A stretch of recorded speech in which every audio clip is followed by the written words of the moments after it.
Damn Reincarnation, capítulo 173. A competição, 4. No centro da floresta da propriedade principal, a construção de um lago artificial havia sido concluída há algumas semanas. Este local ficava próximo à Vila Élfica, e também perto das mudas da Árvore do Mundo. Depois de receber uma recepção calorosa dos elfos, Eugene se aproximou do lago. E aí? Uma saudação casual, junto com um sorriso malicioso, foram enviados em direção a ele. Era a mestra da Torre Branca, Melkith El-Hayah. Sentada no meio do lago, ela acenou para Eugene. Melkith estava naquela floresta há 3 dias, usando a necessidade de educar os elfos como desculpa. Em resposta a esta calorosa saudação de Melkith, Eugene apenas estreitou os olhos para ela. Tendo ouvido algumas notícias de Carmen antes, ele se preparou para ficar alarmado, mas felizmente, Melkith estava vestida apropriadamente. Por que sua expressão está tão séria? Melkith perguntou. Será que você foi espancado durante a competição? Não tem como ser esse o caso, Eugene bufou. É verdade. Então os elfos me disseram que você estava participando de uma competição contra os Cavaleiros Dragão Branco, certo? Existe a possibilidade de que os Cavaleiros Leão Branco possam ter sido derrotados, mas não há como você ter perdido. Melkith o cumprimentou de forma sedutora, enquanto se levantava no topo do lago. A superfície do lago, que era tão clara que parecia transparente, era perturbada por uma pequena ondulação a cada passo que Melkith dava. Melkith continuou a conversar enquanto caminhava até ele. Parece que você conseguiu obter a vitória durante a competição, então todo o clã Lionheart deve estar cheio de comemorações. Mas por que um garoto bonito como você está com uma expressão tão amarga? Por que você estava sentada nua no lago? Eugene cuspiu abruptamente. Os lábios de Melkith naturalmente se fecharam com essa acusação. Então olhou diretamente nos olhos de Eugene por alguns momentos. Ela estava um pouco confusa. Mas se recusou a mostrar qualquer vergonha. No momento em que alguém admitia sentir algo como vergonha e o revelava aos outros, eles continuariam a se sentir tão envergonhados até que finalmente arrancassem os cabelos. Foi para treinamento, Melkith acabou afirmando. De onde exatamente vem um método de treinamento tão absurdo? Eugene perguntou com ceticismo. Ei, seu pirralho, parece que você não sabe muito sobre invocação de espíritos, mas para aumentar sua afinidade com os espíritos. Você já me disse que uma coisa dessas não surte efeito. Parece que você realmente não sabe de nada, não é? Melkith continuou teimosamente. Houve um artigo interessante submetido à Sociedade de Pesquisa Mágica de Aroth há algum tempo. Por que trazer algo assim de repente? Eugene perguntou confuso. Apenas ouça até o fim. O conteúdo do artigo era o seguinte. Ele descrevia alguns ensaios clínicos conduzidos por um alquimista no processo de desenvolvimento de uma nova droga. Ele explicou em detalhes às cobaias que tipo de nova droga havia desenvolvido, e seu efeito, então administrou a droga. Descreveu Melkith. E daí? Eugene perguntou impacientemente. Depois de administrar o medicamento por um período de tempo, os participantes do teste relataram que podiam sentir um efeito claro ao tomá-lo. Se você tomar uma droga, é claro que sentirá seus efeitos. Isso mesmo. Mas, na verdade, a droga que o alquimista supostamente havia administrado era apenas água pura com algum sabor sutil e corante adicionado a ela, para fazer com que parecesse uma poção mágica. Isso não devia ter nenhum efeito nas cobaias. Melkith explicou ansiosamente. Eugene continuou a ouvir em silêncio. Em outras palavras, embora as supostas drogas não tivessem nenhum efeito real, um efeito claro apareceu quando vários fatores e influências psicológicas foram introduzidos, e esse efeito foi chamado de efeito placebo. Isso não é incrível? Sem fazer uso de qualquer feitiço de hipnose, mudanças físicas claras ocorreram devido a seus ajustes mentais.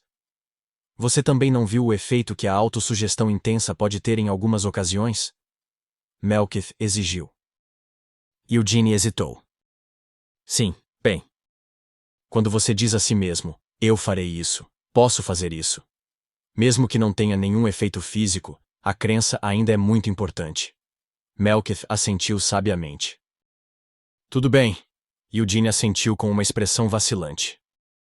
Então o que Melkith estava tentando dizer era que devido a algo chamado placebo, ou algo assim, ela ainda estava apegada a uma superstição sem nenhum efeito óbvio. Era apenas uma superstição? Então, você viu algum efeito desse treinamento? Eugene finalmente decidiu apenas perguntar. Antes de responder a essa pergunta, quero que você se lembre de quem eu sou. Meu nome é Melkith El-Hayah, a maior invocadora de espíritos da história. Anunciou Melkith com orgulho. Isso mesmo, a princesa dos espíritos da Torre Mágica Branca. Kyak! Em reação à resposta de Eugene, que trouxe lembranças de seu passado vergonhoso, Melkith cobriu os ouvidos e soltou um grito.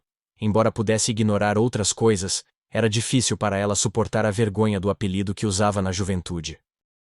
Em todo caso, se você vai continuar sua meditação nua, bem, apenas certifique-se de fazê-la depois de verificar se não há mais ninguém por perto, pediu Eugene. Lutando para se recompor, Melkith gaguejou. Mas eu sempre fiquei de olho. Então quem diabos foi que me viu enquanto eu estava meditando? Foi a senhora Carmen, respondeu Eugene. Melkith sibilou. Então era ela? É melhor do que ser vista por um homem, consolou-a Eugene. Com certeza aquela mulher vai zombar de mim por isso. Melkith rosnou. O que exatamente ela disse sobre mim? Na verdade, ela não falou muito. Ela parecia muito... envergonhada. Eugene relatou enquanto lançava um feitiço que envolvia seu corpo em uma bolha transparente de ar. Vendo isso, os olhos de Melkith se estreitaram enquanto murmurava. Realmente agora, que interessante. O que foi? Enquanto vagava por esta floresta, também tenho praticado diligentemente minha magia espiritual, como fiz em minha juventude enérgica, mas mesmo assim, os espíritos da árvore do mundo ainda não escolheram habitar em mim como fizeram com você. Reclamou Melkith. Eugene não se preocupou em responder aos murmúrios arrependidos de Melkith. Mesmo ele não conseguia explicar em detalhes por que os espíritos da árvore do mundo escolheram residir em seu corpo. A fórmula da chama branca era apenas especial? Ou foi porque Eugene nasceu com um talento natural para a manipulação de mana? Poderia ser um efeito colateral da fórmula do anel de chamas que foi formada ao enxertar o Eternal Hole em seus círculos? A caixa foi feita com um coração de dragão. Poderia ser graças à capacidade do equipamento de detectar toda a magia? Ou ele de alguma forma adquiriu uma afinidade com os espíritos depois de fazer um contrato com o Rei Espírito do Vento, Tempest? Cada uma dessas razões parecia plausível. O fato da chama relâmpago ter se tornado uma com os espíritos da árvore do mundo, e se fundido com a mana de Eugene, pode na verdade ser um benefício especial, causado por um entrelaçamento de qualquer número desses diferentes fatores. Talvez, pode até ser uma bênção única, Eugene considerou como um dos possíveis fatores. Ele havia visitado o domínio élfico que ficava nas profundezas da floresta tropical de Samar. Ele entrou na cidade vazia dos elfos, descobriu a árvore do mundo alta no meio do lago e encontrou os elfos que pareciam estar dormindo lá dentro, bem como um que estava selado com feridas que eram quase certamente fatais. Ele finalmente se reuniu com Siena, que só estava sendo mantida viva por meio de sua conexão com a árvore do mundo. Eugene havia experimentado um verdadeiro milagre ali. Anis, que estava de alguma forma ligada a Cristina, abriu suas 8 asas angelicais. Graças ao milagre que Anise realizou lá, Eugene encontrou Siena no mundo de sua consciência. Se é a proteção de um espírito, foi Anise ou a árvore do mundo que me concedeu isso? Eugene se perguntou silenciosamente. Ele podia não saber a causa específica do fenômeno, mas o fato de que a chama relâmpago se fundiu com sua mana foi um benefício puro para ele. Não me siga, instruiu Eugene. Claro, não vou te seguir. Mesmo se eu fizer isso, eu só acabo me ferrando, então por que eu iria seguir você desnecessariamente? Melkith atirou de volta em resposta quando deu um passo para trás. Já lhe disse isso tantas vezes, mas esse manto ainda me pertence. Faltam apenas 6 anos para que eu o recupere. Se você me olhar, eu vou. Adicionando uma demonstração à sua ameaça, Melkith cerrou os punhos com força e fez movimentos de torcer a garganta. Depois de examinar os arredores, Eugene caminhou lentamente para o lago. Seus pés não fizeram a menor ondulação quando pisaram na superfície da água, e em pouco tempo, Eugene estava parado no meio do lago. Você sabe nadar, Sir Eugene? Mare enfiou a cabeça para fora do manto. Eugene riu da expressão perversa de Mare, sabendo exatamente o que ela estava pensando. A rota marítima que levava a Helmut era extremamente difícil. Os céus sobre o mar estavam tão cobertos de nuvens escuras que o sol não podia ser visto, e o grupo de heróis pensou que as ondas furiosas e as tempestades nunca acabariam. Hamel, que acaba de se tornar um membro do grupo de heróis, tinha a reputação de ser mau e feroz, mesmo comparado a outros mercenários. No entanto, mesmo Hamel não podia ceder a seus impulsos e ficar maluco naqueles mares agitados. A razão para isso era simples: Hamel não sabia nadar. Todos os dias, durante a luta contra os ataques das bestas demoníacas, Hamel soltava um grito e caía no mar. Não tinha jeito mesmo. Naquela época, Hamel era tão fraco e incompetente que era difícil até mesmo considerá-lo um membro do grupo do guerreiro. Ajude-me, Siena. Ao cair no mar e começar a se afogar, Hamel chamava o nome da sábia Siena enquanto lutava. Sou muito bom em natação, Eugene a informou. Eu sei que você só está dizendo isso porque está envergonhado, afirmou Mare presunçosamente. Não, estou falando sério. O conteúdo desse conto de fadas, bem, a maior parte dele é uma mistura inteligente de verdade e mentira. Não era eu que caía no mar, era Siena, revelou Eugene. O quê? Mare engasgou quando seus olhos se arregalaram. Enquanto ela tagarelava e voava sobre o mar, ela foi atacada pelos magos negros escondidos sob a superfície da água e foi atingida por uma reação de mana. Então, quando acabou caindo no mar, Hamel relembrou aquele momento com um sorriso malicioso. Hamel, socorro! Ela gritou impotente com um grito tolo. Na verdade, Siena não soltou nenhum tipo de grito. Siena já havia perdido a consciência quando caiu no mar. Se Hamel, que por acaso estava por perto, não tivesse se jogado ao mar, Siena teria sido despedaçada pelo redemoinho furioso no mar abaixo. A verdade pode ter sido assim, mas Eugene calmamente escolheu contar uma mentira a Mare. Como a culpa foi de Siena em primeiro lugar por manchar Hamel com a desgraça que ela havia sofrido, Eugene, como a reencarnação de Hamel, sentiu que tinha o direito de se vingar de Siena. Apenas pense nisso. Não seria estranho para Siena, que cresceu em uma floresta longe do mar, saber nadar? Eugene apontou. Não há nada que a senhorita Siena não possa fazer. Mare gaguejou desesperadamente. Não, bufou Eugene. Havia tantas coisas que Siena não sabia fazer. Ela não sabia nadar, não sabia costurar e nem cozinhava muito bem. Você sabia? Até o Vermouth teve momentos em que teve que se forçar a comer a comida de Siena com uma cara séria. A verdade é que ela não tinha sido tão ruim assim. Era verdade que ela tinha sido a pior cozinheira do grupo. Mas a comida de Siena ainda era um tanto comestível. No entanto, por que isso importa? Durante o tempo em que Hamel se foi, Siena havia escrito aquele conto de fadas por sua própria vontade e espalhado pelo mundo. Então tudo isso era apenas a reação kármica que Siena precisava colher por fazer algo tão embaraçoso. Eugene continuou. Quer saber como Siena ficou engraçada quando finalmente foi puxada para fora do mar? Todo o seu corpo estava encharcado de água do mar. Isso é... Os lábios de Mare começaram a tremer enquanto gaguejava rapidamente. Você fez respiração boca a boca nela? Eugene franziu a testa. Do que você está falando? Já que ela caiu no mar, então claro, ela teria engolido um pouco de água, e então ela deve ter parado de respirar, certo? Então você deve ter feito uma respiração boca a boca nela. As bochechas de Mare ficaram vermelhas quando ela parou de vergonha. Eugene limpou a garganta e corrigiu a imaginação selvagem de Mare. Não fiz nada disso. Apenas limpei o sangue que escorria de ambas as narinas dela. E pensar que Mare teria a ideia de fazer respiração boca a boca em Siena.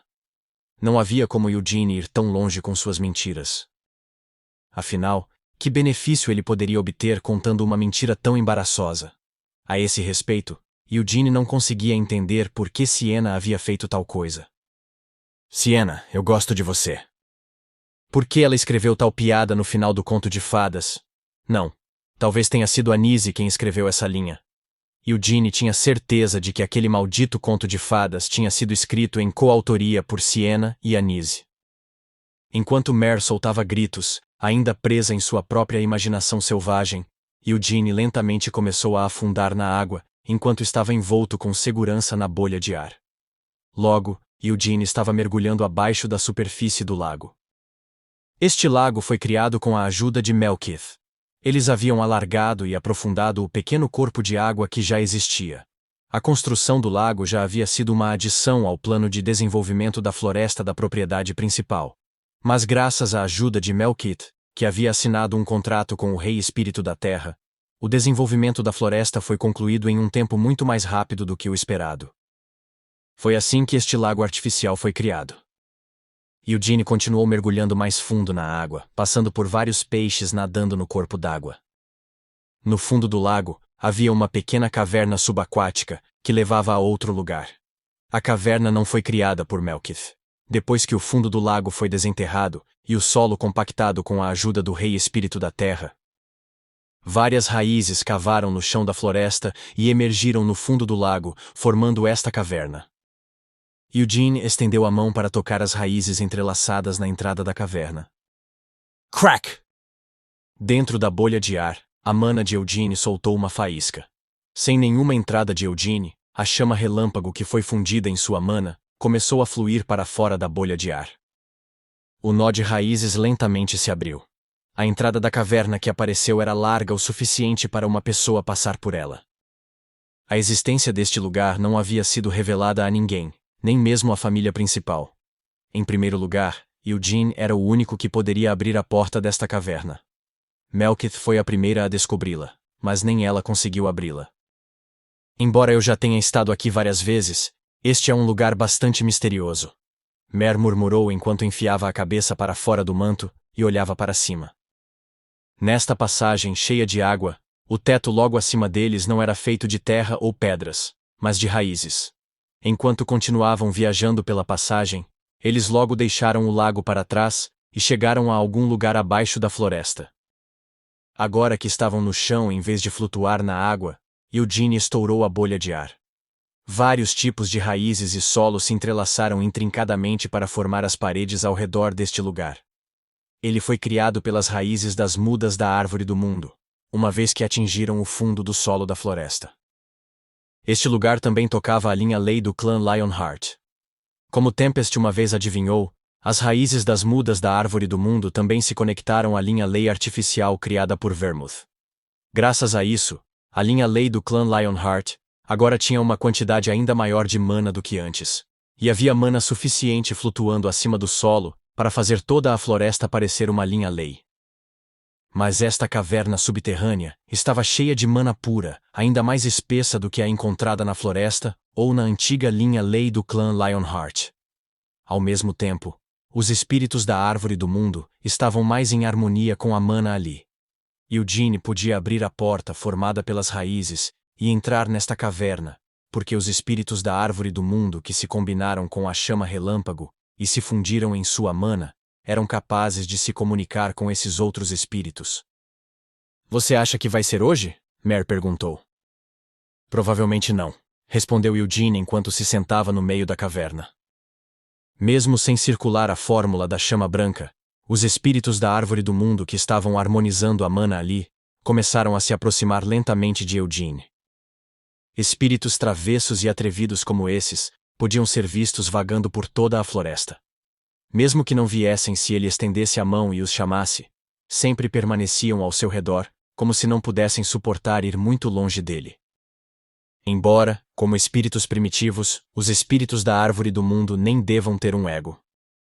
Em outras palavras, os movimentos desses espíritos nada tinham a ver com brincadeiras. Se fosse assim, então, eu não deveria estar tentando controlá-los usando minha vontade. Desde sua vida anterior, Eugene nunca encontrou um obstáculo em suas habilidades de manipulação de mana. Os espíritos podem ser considerados outra forma de mana. E entre esses vários tipos de espíritos, como a árvore do mundo era espiritualmente poderosa o suficiente para que os elfos a adorassem religiosamente, os espíritos da árvore do mundo Eram seres independentes que nem mesmo os outros reis espíritos podiam controlar. Em outras palavras, já que até os reis espíritos não eram capazes de controlá-los, era impossível para Eugene controlar esses espíritos. Mas e se ele pedisse a ajuda deles em vez de comandá-los? Se ele quisesse harmonia e cooperação, em vez de dominação? Fush! Uma chama quente envolveu Eugene. Ele fechou os olhos e sentiu os espíritos da árvore do mundo e a mana dentro daquela caverna. Mana continuou a fluir, da linha lei criada por Vermouth. Os espíritos que habitavam as raízes das mudas da árvore do mundo também se reuniram. Atualmente, o progresso de Eugene na fórmula da chama branca estava na 5ª estrela. Não vai ser hoje, mas... Eugene estava confiante de que mais cedo ou mais tarde, ele saltaria sobre a 5ª estrela e alcançaria a 6ª.